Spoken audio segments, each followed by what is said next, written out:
department for our division. What we're going to run through, and I'll try to make it quick. I know we're close to the noon hour, so we're just going to go through how we've approached addressing the PDF accessibility requirements that are out there in the market.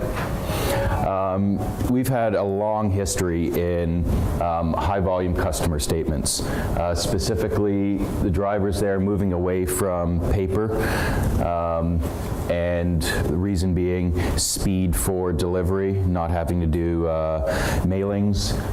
It's improved reliability to provide your customers with electronic and easy access to electronic content. It's a lot more flexible than your traditional print, mail, and send back the remittance. It helps improve customer service, to be able to allow people to access their own statements, help themselves, serve themselves, which also helps reduce costs for your call centers. What we saw many years ago, we actually started looking at accessibility about 7 years ago. We had some customers that were requesting us to look at web content that could be served up in an accessible fashion for assistive technologies, and also PDF content. Right now, or as of a 2011 provisional report by National Health, in America, there's $139 billion a year towards visual impairment. Of that, 72 million are indirect costs, things like providing health and lost work.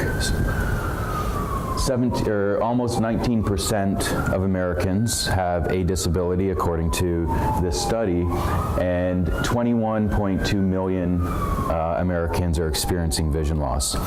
Just to put a bit of context to that, if we take that 7% number as people with some sort of reading impairment, if you take an organization that has 30 million customers, and of that, they need to produce accessible content for 7% of that, you're looking at 2.1 million documents a month that need to be created in some sort of accessible fashion. Compound that over a year, you're looking at 25 million statements that need to be made accessible. Over 23% of those 40 and over in America have some sort of vision disability, and as Anna mentioned earlier, 70 million baby boomers as of, I believe it was 2013, roughly. So basically, in America, there is a growing market, a growing segment of the population that benefit from having assistive or having accessible content being provided to them. So, as an organization, what options do you have? Well, first one is you can try to do it all in-house, but doing it all in-house means that you need to increase your staffing. You need to get people that can actually either tag content, tag PDFs manually, or you need specialized equipment, things like Braille printers. You need the ability to manually create content such as large print or high contrast versions of the content that you're sending out and making available online. And you also have to hire people that have a very specialized knowledge base. People like Anna was mentioning that they employ, people like BrailleWorks employs, and you'll need to have those people in-house. The next option is through document accessibility services, and these services are provided by companies like Criterion 508 and BrailleWorks, and the first accessibility service that I'm going to cover is Braille. So obviously, whenever we think about the visually impaired, our minds automatically go to Braille, that will send out a Braille statement. And while a lot of people find Braille useful, and we're trying to keep Braille within the system. Out of the 6.6 million legally blind people living in America, less than 10% can read Braille. And even less than that, we're being introduced to Braille in school. I'm glad to hear that that's changing going forward, but there is a high Braille illiterate population within the the actual blind community in America. The next option is spoken word audio. This can benefit the sighted and the reading impaired. So when you look at the reading impaired community, you have many different disabilities, cognitive or visual, and spoken word audio can help them. I actually was speaking to someone several years ago that was telling me a story about a banking organization out there. And really, they were doing their best effort, what they thought was the right thing to do. So they were sending, for people that opted in, a audio CD of the statement. And each month they'd send a statement. Well, the customer phoned in and said, there's no way for me to tell what I'm getting. And they said, oh yeah, we wrote on the CD what date it was. So he had no way to categorize, and even though they were trying to accommodate as best they could, there's still a mismatch in the level of understanding in providing the accommodations. The next document accessibility service to provide is large print or high contrast, or both. Basically being able to, especially with the baby boomer population aging and the statistics around 50% of people over the age of, was it 65, who have vision impairment, this is becoming very prominent. And you still need to typically opt in for any one of these types or any one of these approaches. The last service, and I may have missed some, but the last service is manual PDF remediation.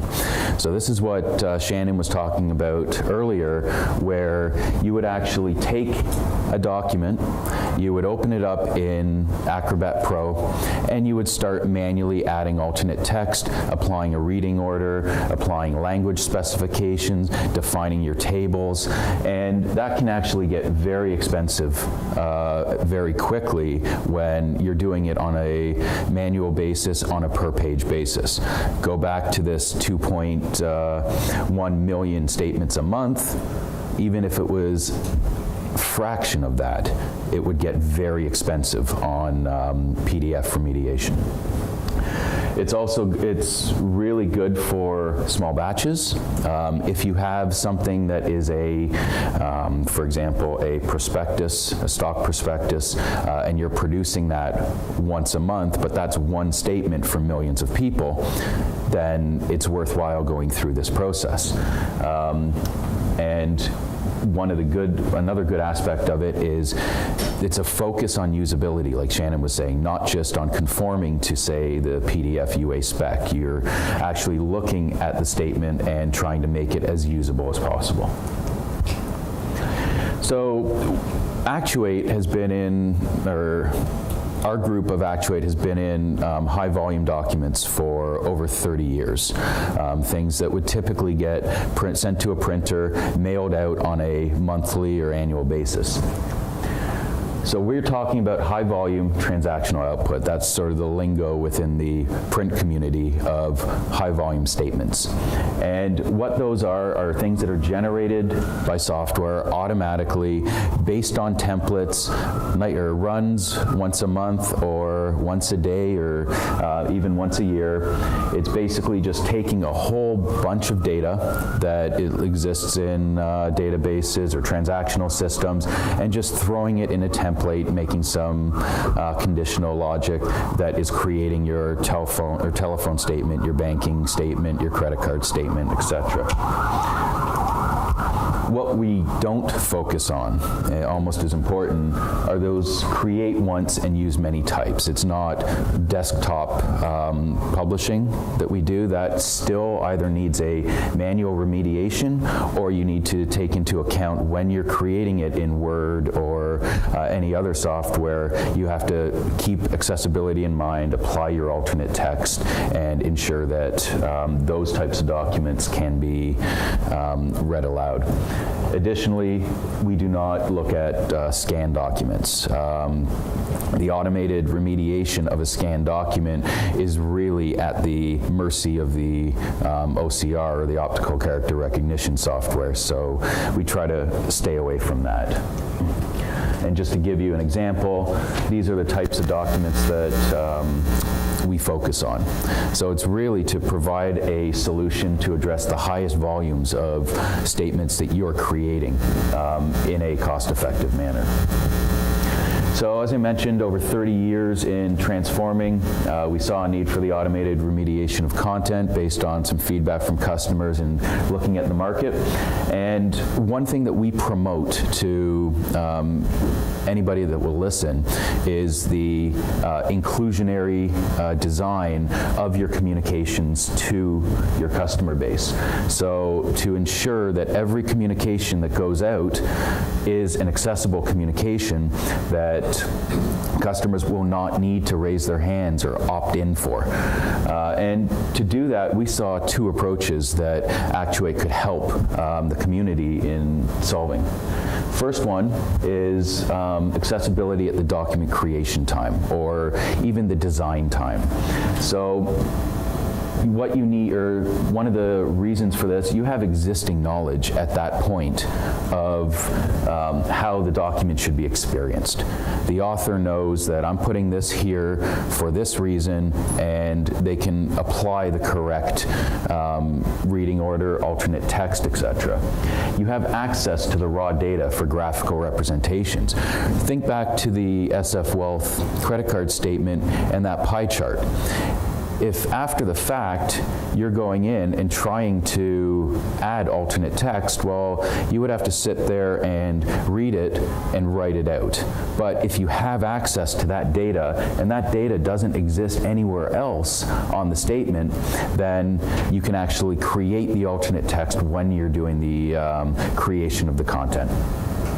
And you have access at that point to the rules of where things are placed on the page, why they're placed on the page, aggregations or summations of data, so that you can put the appropriate tags in place as you're creating the document. So the way that we addressed design time is with a product that Actuate's had around for about 8 years, and that's their BERT product, the Business Intelligence and Reporting Tools.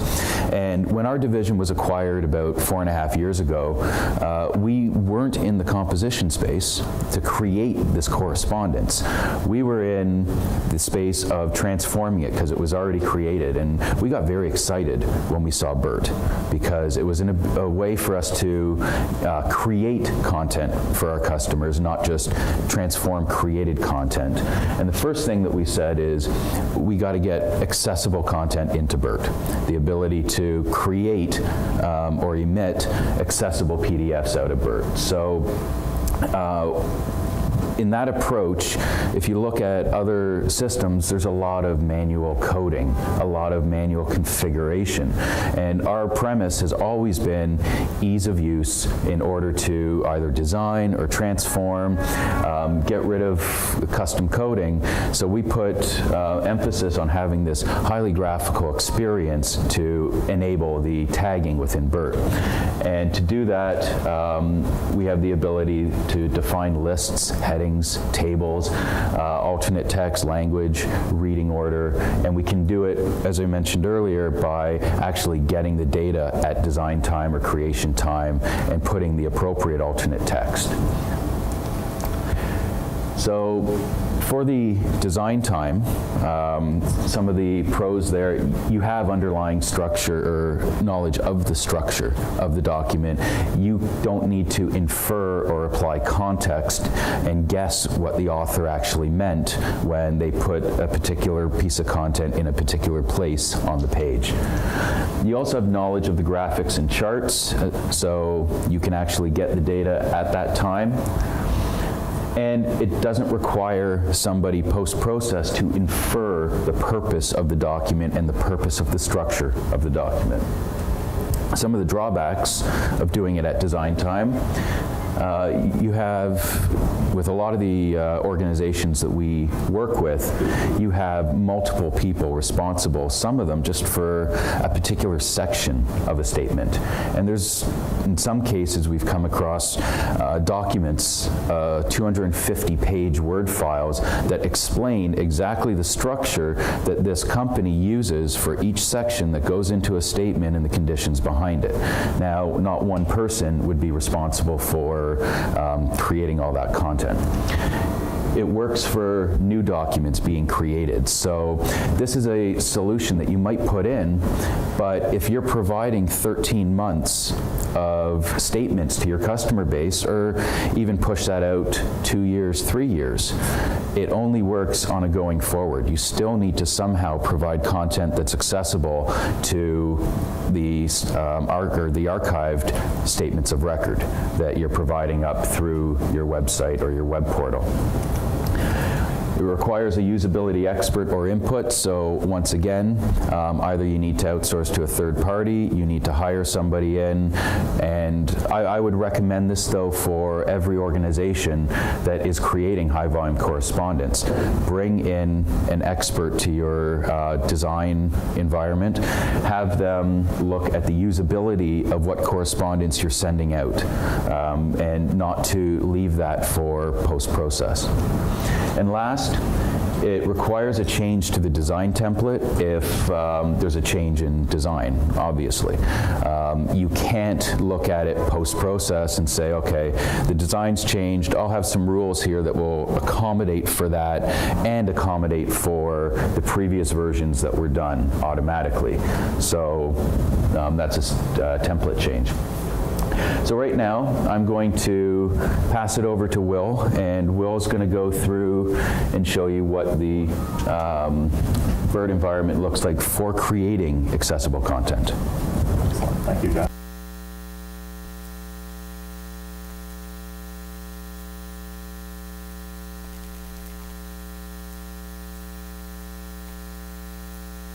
There we go. Check, check, check, check. Okay, so thank you, Jeff. I really appreciate that. So as Jeff mentioned, what I'm going to be showing is the BERT report designer. And what this enables us to do is create accessible documents at design time, as opposed to having to do post-design time remediation. So the design around this, or the methodology behind this product, is that it's more of a web-type development environment. So maybe not that important for the printed page, but if you think about this design environment, we can also create documents for, is there some feedback there? You can also create some output to Word documents, PowerPoint, the web, and whatever else. Now, of course, we're just talking about the printed page, so, but just to keep that in mind as to why there were some design considerations here and how they went. So if anybody's actually created a web page before, essentially what you start off doing is you create a grid on the page. And really this is just so that you can set up the page into individual sections, so you can put maybe a sidebar down the right and maybe a title along the top and whatever else you need to put in there. So I'm just going to start with a very simple grid. I pulled that over from my palette there. My palette enables me to add just different design items. So if I want to add a chart, I can.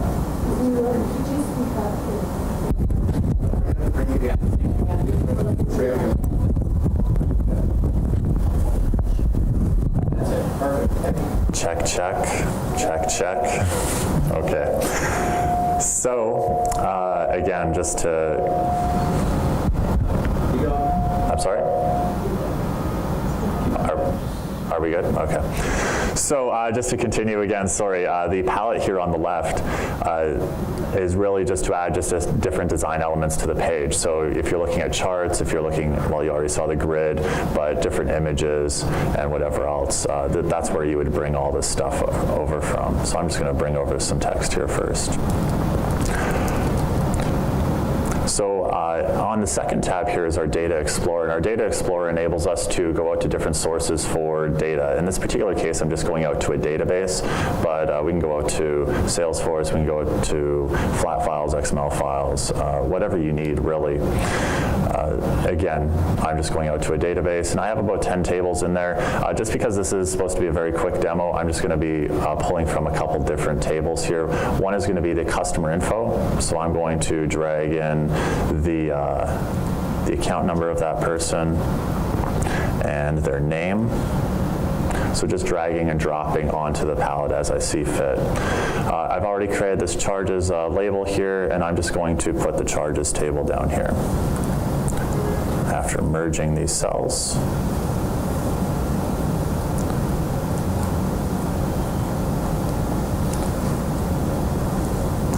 Click OK.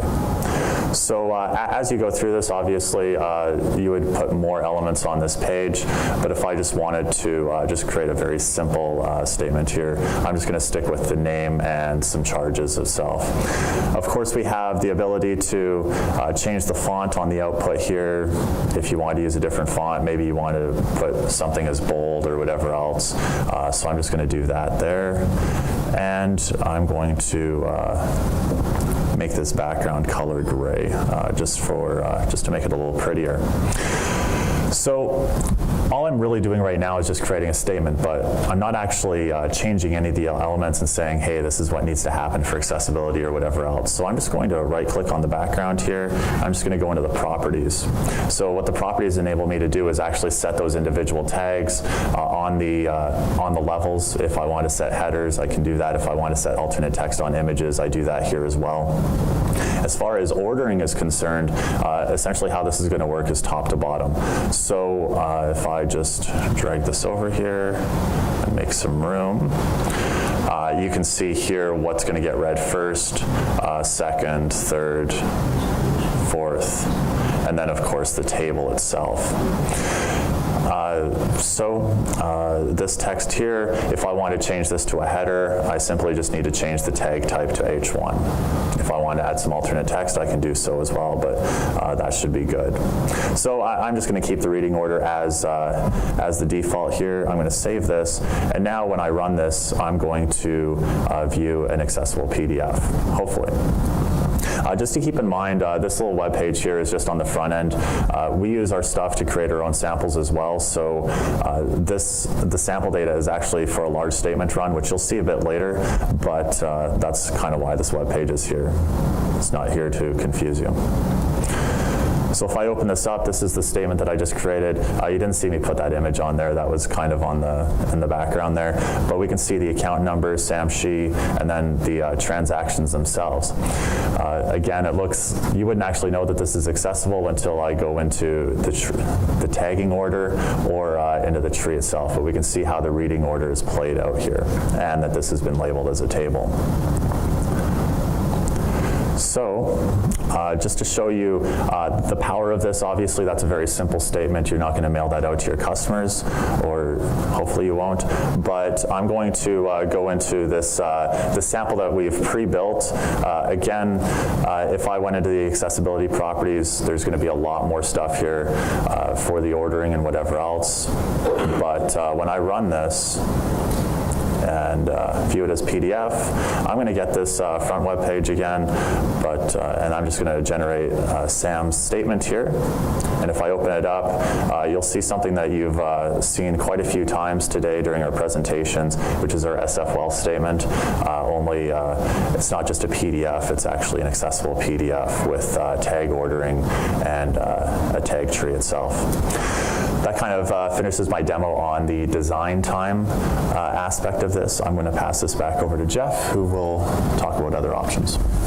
Thanks, Will. So after looking at a design time, you do have the knowledge up front, but what if you have content that is older? You can't go back and change the design. So we also focus on a post-creation remediation. As I mentioned, we brought our solution out to the market probably about 4.5 years ago with our accessibility solution. A little early for the time, so spent a lot of time with the organizations out there. So what we're doing is we're taking this high volume content, and just to clarify, when dealing with high volume content, usually we're not dealing with just standard PDFs. We're dealing with the formats that the printer understands, what we call print streams. And then each high volume printer has a different format. So that is our core competency, is taking stuff that would go to a printer and initially making it into PDF for online presentment. So we basically take that, the high volume print or even existing PDFs, and add context to them in batch or real time for creating accessible content. First thing that we did when we were developing the solution, we reached out to some of these some not-for-profit organizations out there, such as the American Foundation for the Blind. Worked with them on making sure that our content was WCAG 2.0 AA compliant. We reached out to the CNIB that actually did more usability studies. We have videos of visually impaired users using assistive technology to interact with the content to get feedback on it. And we went to the Royal National Institute for the Blind, who did some automated checking of the output that we created to ensure that we were indeed WCAG 2.0 compliant. As of, actually recently, we've launched the Actuate Document Accessibility Appliance. This was really to make it easier to implement accessibility within the organization. So we took the lead on automating accessibility, and we actually have a patent on the way that we address the automated post-creation document remediation. And basically all you do is take the appliance, you plug it into your infrastructure, and start creating accessible content out of it. As I mentioned, just creating or automating the print stream conversion. Some of the things that we've realized over the past few years when we're looking at accessibility, there was an issue with alt text or alternate text management. When you have high volume content and you have, say, trans promotional offers, you saw the offer on the statement that was talking about travel insurance. If you have somebody that's spending a lot on groceries, you might be offering them a different credit card that pays a higher reward. So really it's looking at the marketing department or the communications department, and they'll need a way to add the alternate text for those types of images. So we've been adding additional capabilities such as the alternate text management system. And also customers have said to us, what if we just have some simple content? So, okay, we don't need to go through a template that Will's going to show you in a couple minutes. Let's just do our best to automatically remediate it. And that's something that we're investing a lot of time and energy in over the next 12 to 24 months, is to really improve this automation and to make it even more complex. So, as I mentioned earlier, one of the things that we pride ourselves on is the graphical environment, the ability to not have to do custom coding, custom scripting, have people writing batch scripts. We put everything into a graphical environment to be able to set up your rules for how to tag the content. And similar to the design time, we have a focus on how to identify things like lists, headings, tables, alternate text, etc. Once you have it, to, as Will's going to show, you design your template, which basically applies context to a page that really doesn't have context if it's being read aloud. You take that project, deploy it to the appliance, and you can start running millions and millions of existing documents through there, whether it be batch or whether it be real-time, to serve up through your e-presentment portal. Or additionally, run it through in batch for providing to a document accessibility provider who can then utilize that accessible content or, say, XML content that's from an existing page and turn that into Braille, large print, etc. through more automated means. And then just deploy the project. So we talk about two times or in the cycle that you can do this. One is batch. You create a monthly run of statements and you automatically convert that prior to putting in your archive, which can then be accessed through the web portal. And the solution is ideal for that, so that once everything's converted, you have an accessible statement of record in your archive. So you won't have to touch that again when you're presenting it to a customer, and every statement that's in your archive going forward is now an accessible statement. The next option is in real time or on demand. This sort of goes back to design time is a go forward measure, real time is a historical measure. So in this case, now you have everything that's in your archive, and you might need to go back 7 years. So you can actually just convert it as you're presenting it to your customer. And if you saw how long it took Adobe to automatically infer the reading order from the SF Wealth statement, which in some cases for a 4-page document, you're looking at quite a few seconds. In this type of solution, doing the real-time conversion, you're talking about a few hundred milliseconds to convert the document, apply all the tags, and make that available for the customer. So, as I like to do, put in the pros and cons of post-creation. Pros, it's automated for high volume, not the ad hoc content. It's automated for your millions and millions of statements that you need to provide up to your customer. And if your website is needing to be conformant under Section 508 or ADA with the WCAG, then your documents that you're presenting through your website also need to end up being compliant with that regulation. It's set up for lights out production environment, so basically it's once you get it installed in production, once you set your project, it's really set it and forget it. Every document that comes through will go through the appliance and be made accessible for the customer base. It helps promote an inclusionary design, making barrier-free PDF communications for the entire customer base. And as you've seen before, the statement itself, PDF, non-accessible, and accessible PDF, look exactly the same. So sighted individuals or those without reading disabilities will have the exact same experience. They won't even know that they're utilizing a accessible document. And it works with existing archives that are holding your statement of record or are empowering your electronic portal or your customer service portal. Just easily picking content from them, converting it to the accessible format, and providing it up online.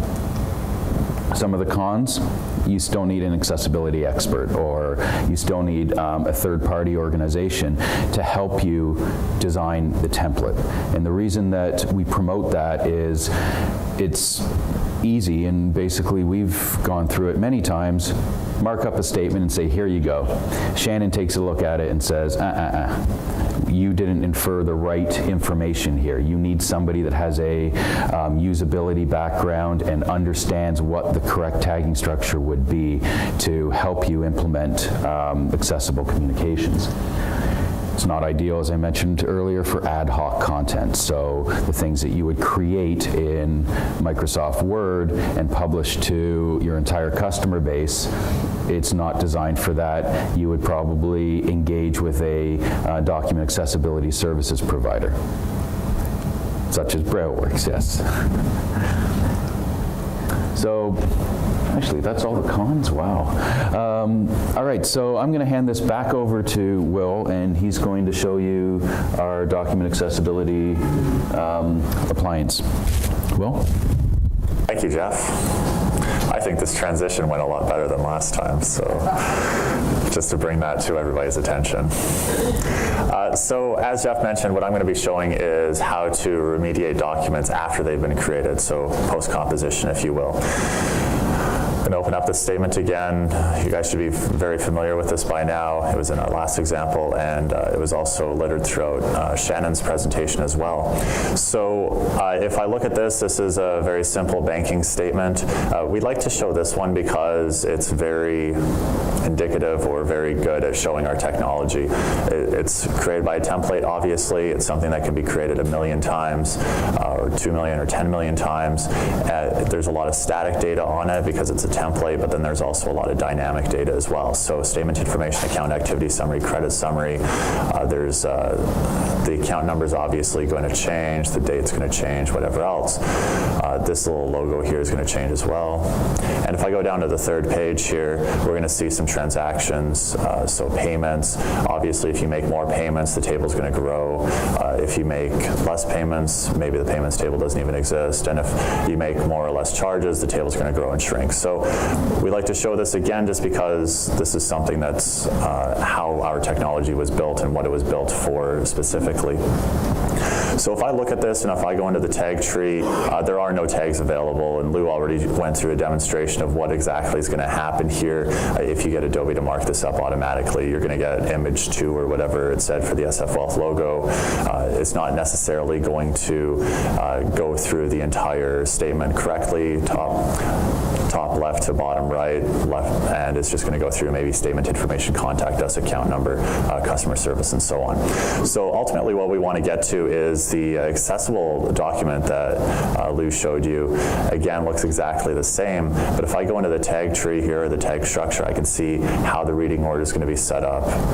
And if I go in the tag tree, obviously there are going to be more tags there.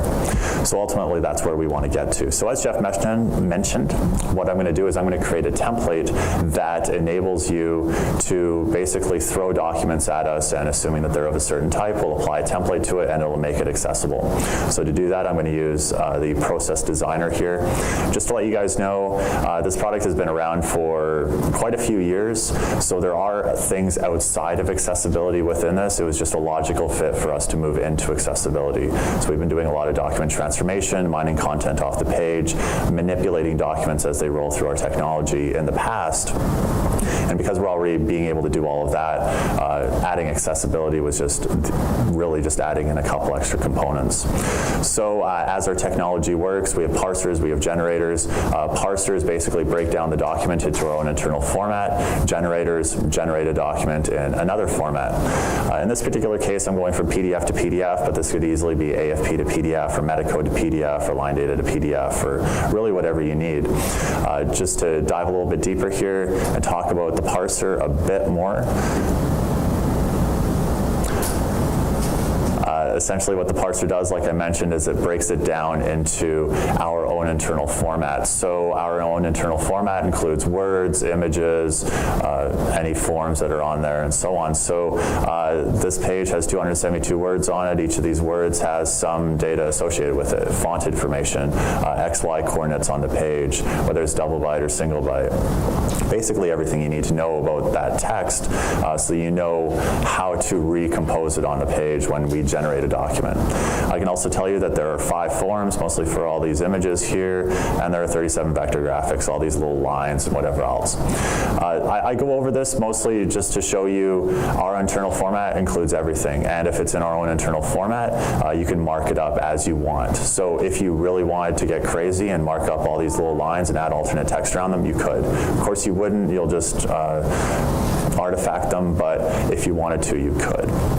So once we actually parse this document, it's a series of words, pictures, images, whatever else in our own internal format. But those words and pictures and whatever else, they really have no context. So I say that there's 272 words, but page doesn't really mean anything. Statement doesn't really mean anything. It's just a word in our internal format. So the next thing we need to do is actually, part of this template creation process is to say, how are we actually going to read this content? So 272 words, what do those mean? So what we're going to do is we're going to just create some locators here. And locators are just a way of looking for text on the page so that we know where we are, what page we're on, etc. So I'm just going to create a locator, look for statement information. And I know that if I see statement information, I have the statement information section. And I will make that required. Okay, so if I see statement information, I see this section. Now what I'm going to do is I'm going to just mark up this heading here, which is that, and I'm going to mark up a couple more fields. And essentially what I'm doing is saying within this section I have words, I have fields, and whatever else, and just label them, give them some context.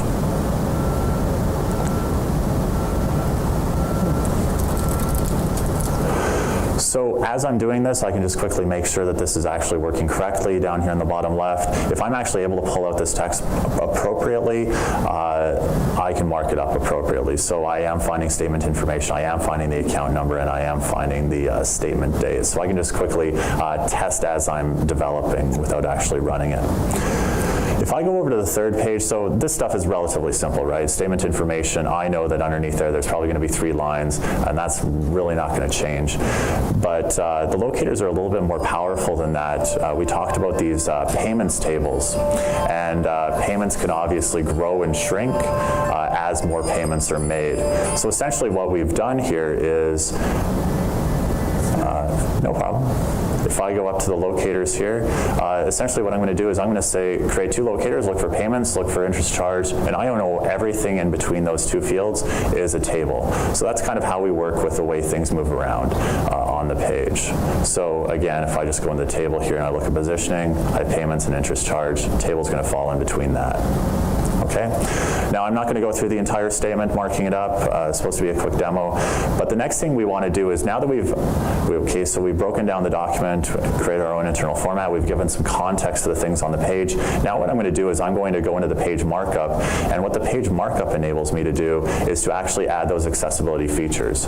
So I want to set the reading order on the page. I want to add additional tags to the individual things that I just marked up here. So in order to do that, I'll just go into the tree here. Just like in the BERT product that I showed you earlier, top to bottom is essentially the reading order of how it's going to work. So I should add that section that I just created. Top to bottom is how this is going to be read. Page header will get read first, account activity section second, payments third, and statement information fourth. However, obviously statement information probably needs to be read second, so I'll just move that up there. And of course within that there are a number of sections or a number of fields with ordering associated with them. So the heading's going to get read first, account number, statement date, and those can be moved up and down as well. And if I just click on the section, I can see little numbers here too. So the next thing, after we set the reading order, what we want to do is we want to set tags on the individual items that maybe require a little bit more information. So if I can double click on heading here, if you remember Lou's demo, he was able to actually read all the headings within the document without actually having to read the entire thing. So the way to do that is really just to set heading tags around the text itself. So I'm just going to label that as H1. There are 6 levels. H1 contains multiple H2s, H2s contain multiple H3s, and so on. Kind of like a tree or HTML if you're familiar with it. Account numbers, sometimes screen readers will read this as 4,555. Not necessarily how you or I would read it. I like to read my account number is 4555. So in order to play around with that a little bit, what we have is we have the alternate text here, and this basically what I'm going to do is just use a formatter and put spaces in between the numbers here. Click OK. The image up here, if you remember again, Lou's demo, to continue going back to that one, this would have been read as image 2 or whatever else. So there are a couple things you can do here. You can either use static text, which is actually what we did here because we know that that's going to be the SF Wealth logo. So I use static text here, but we also have something called providers. So if you imagine marketing messages change month to month. So what we can do is actually go out to another database perhaps, or maybe look at a companion file or look at other places in the document. Or what we've also built out is an alternate text manager within the product here. I'm just going to quickly show this, maybe spend like 10 seconds, but essentially what it does is it enables marketing to go into a system to mark up or to add text to images and approve them and whatever else as images are added to it. Okay, so I added static text to that. And then the last thing I just want to quickly show you guys is that table. Obviously, when you look at tables, this one only has 3 columns, but if there was like 15 columns, you expect the technology or the screen reader to be able to help you navigate that a little bit better. So what we're going to do here is we're just going to set the column header to 1. Just to say, hey, this is the column header. So now when this gets read by the screen reader technology, it's going to say date, January 19, 2008, description, payment received, amount, 1,200, and so on as it goes through it. So fairly simple. I'm going to close that out, and then I'm just going to drag on the accessible PDF generator there, which will generate the accessible PDF. So now if I run this, what this is going to do is it's going to take my input, apply the template to it, and give me accessible PDF on the output side. So if I open it up, look at the tag tree, obviously I only marked up a couple things within the document, but you can see the reading order and whatever else, and if I go down to the 3rd page, we'll see the table. So fairly simple. I do have just like with the other one here, I do have a fully accessible marked up document.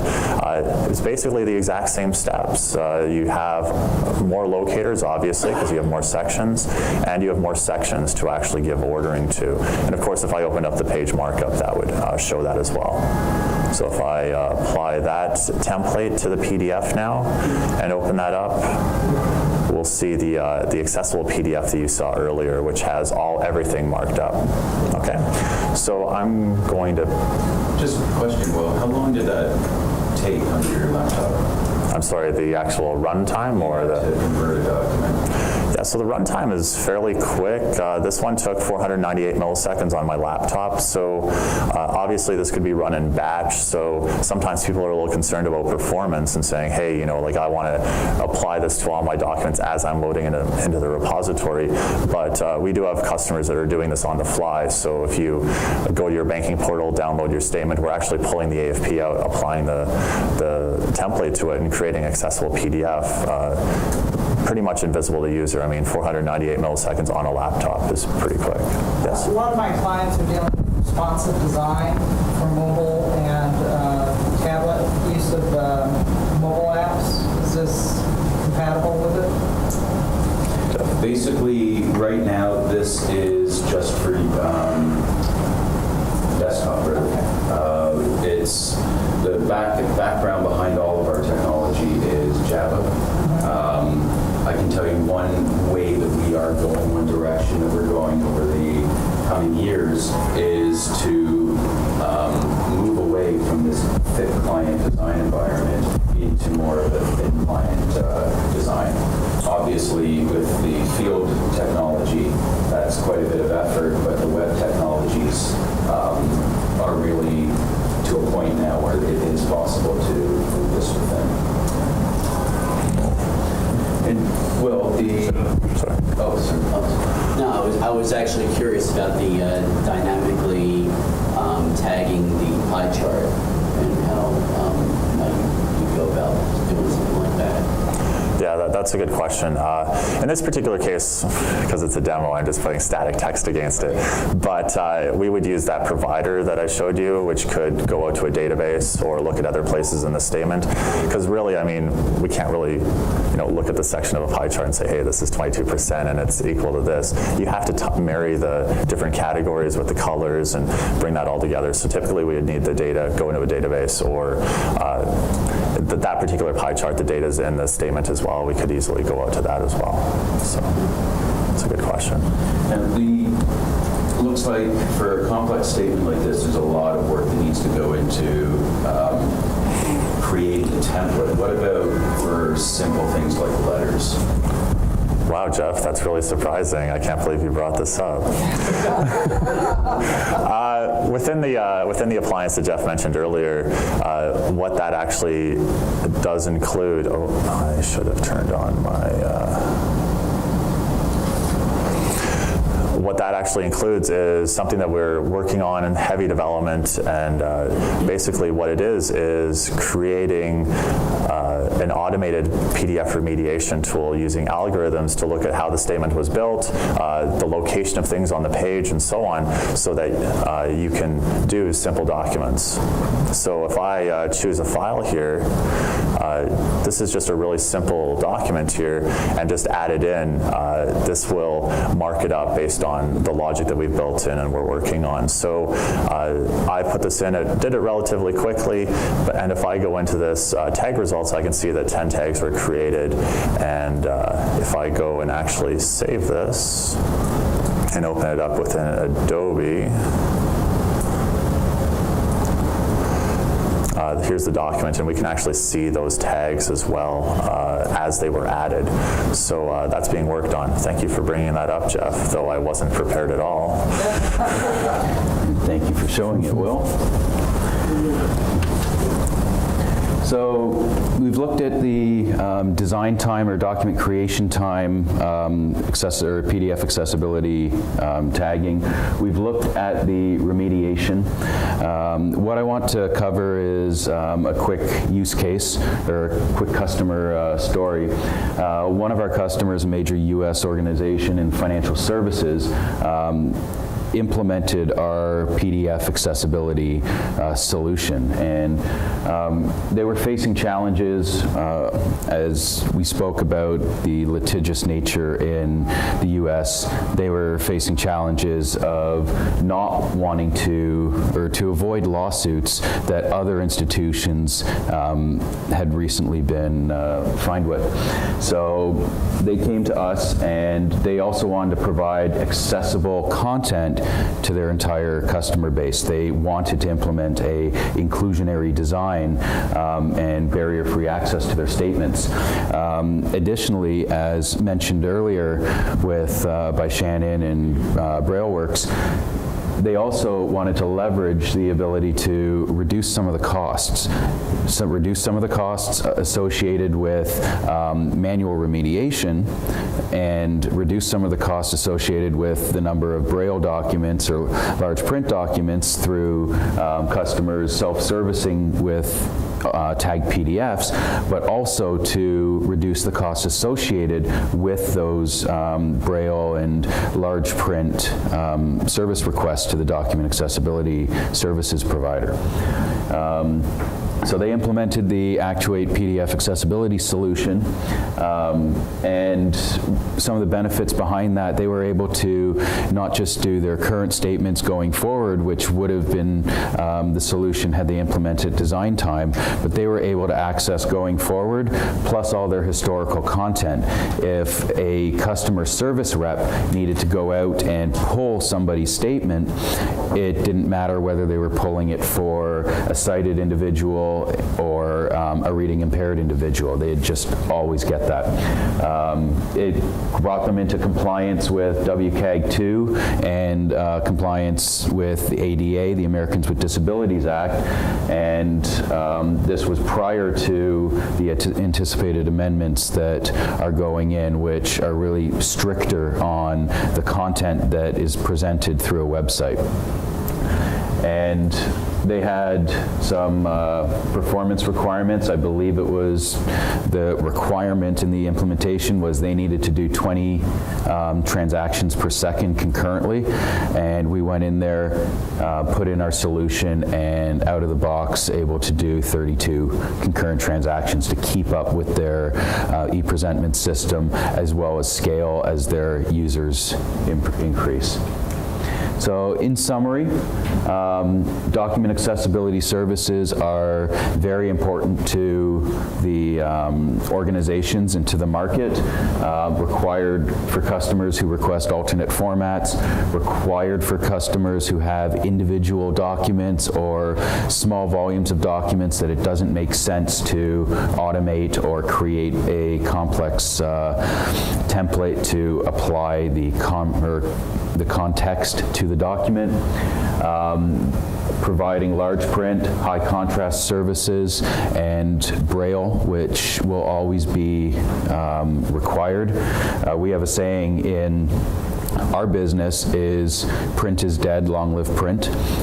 Everyone's trying to go forward with e-presentment and make everything available electronically, but print just doesn't seem to die, and especially when it comes to printed Braille, it's definitely a requirement there.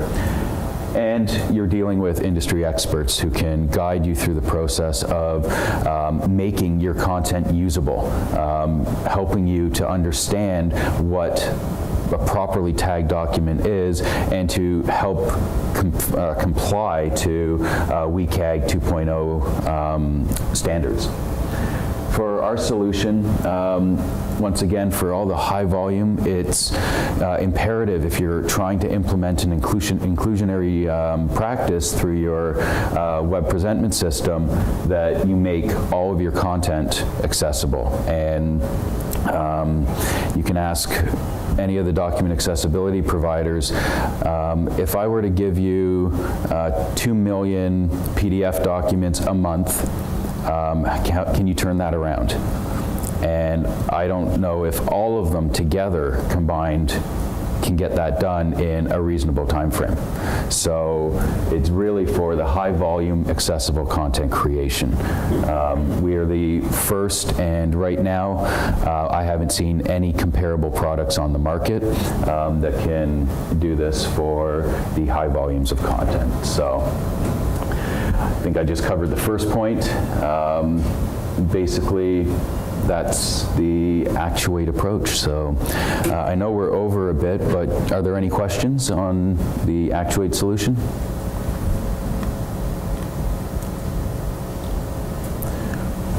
Very good. Well, thank you very much for your time. We appreciate you attending the session today, and I hope it was informative.